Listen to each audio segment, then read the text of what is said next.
Bismillahirrahmanirrahim. Assalamualaikum warahmatullahi wabarakatuh. Baiklah teman-teman, di pertemuan kita kali ini kita akan membahas tentang konsep dasar penelitian.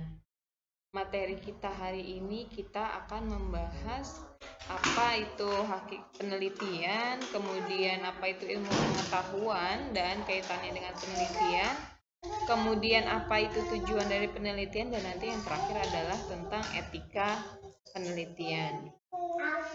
Nah, yang pertama adalah kenapa kita harus melakukan penelitian.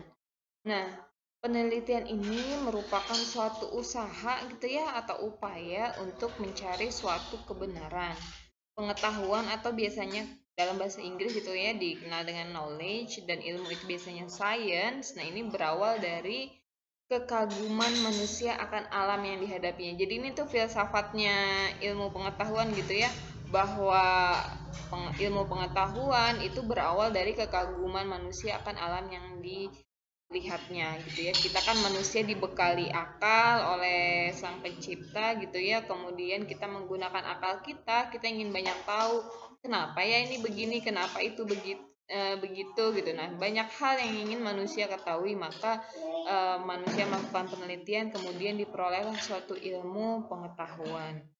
Jadi kekaguman yang dimiliki oleh manusia ini memunculkan curiosity atau rasa ingin tahu.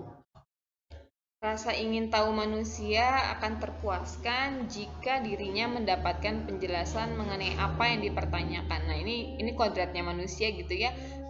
Ingin banyak tahu, selalu ingin tahu, karena kita dibekali akal, berbeda dengan makhluk Tuhan yang lainnya. Jadi kita selalu berpikir dan berpikir. Nah, itulah filsafatnya dari ilmu pengetahuan, gitu ya. Nah, untuk itu manusia menempuh berbagai upaya agar memperoleh pengetahuan yang benar, atau kita tuh berusaha mencari suatu kebenaran atau mencari fakta yang secara garis besar bisa dibedakan menjadi dua cara. Jadi untuk memperoleh kebenaran itu manusia tuh bisa melalui dua cara. Yang pertama secara tradisional atau pendekatan non ilmiah, dan yang kedua secara modern, ini pendekatan ilmiah. Ya, apa itu pendekatan ilmiah dan non ilmiah? Nah, ini akan kita bahas selanjutnya. Jadi pendekatan ilmiah itu adalah pendekatan untuk atau suatu upaya untuk memperoleh kebenaran. Jadi pendekatan ilmiah itu adalah suatu upaya untuk memperoleh kebenaran yang ilmiah, yaitu kebenaran yang bisa dipertanggungjawabkan secara rasional dan empiris. Nah, kebenaran semacam ini biasanya diperoleh atau didapatkan itu dengan menggunakan metode ilmiah atau scientific method. Nah, berbeda dengan pendekatan ilmiah, kalau pendekatan non-ilmiah ini merupakan suatu upaya untuk memperoleh pengetahuan yang dilakukan secara tradisional atau non-ilmiah. Nah, ada beberapa pendekatan non-ilmiah yang banyak dipakai untuk memperoleh pengetahuan atau kebenaran. Misalnya, kita menggunakan akal sehat kita atau menerka-nerka gitu ya. Bisa juga melalui dengan prasangka. Kita biasanya kadang berprasangka gitu ya. Nah, itu kan misalnya kita melihat suatu fakta gitu, kita ingin mencari suatu kebenaran, kita hanya bisa berprasangka gitu. Kemudian juga menggunakan intuisi. Intuisi itu seperti seperti nalar gitu ya, perasaan gitu ya. Kayaknya ini begini deh, nah gitu. Nah, itu tuh sebuah intuisi gitu.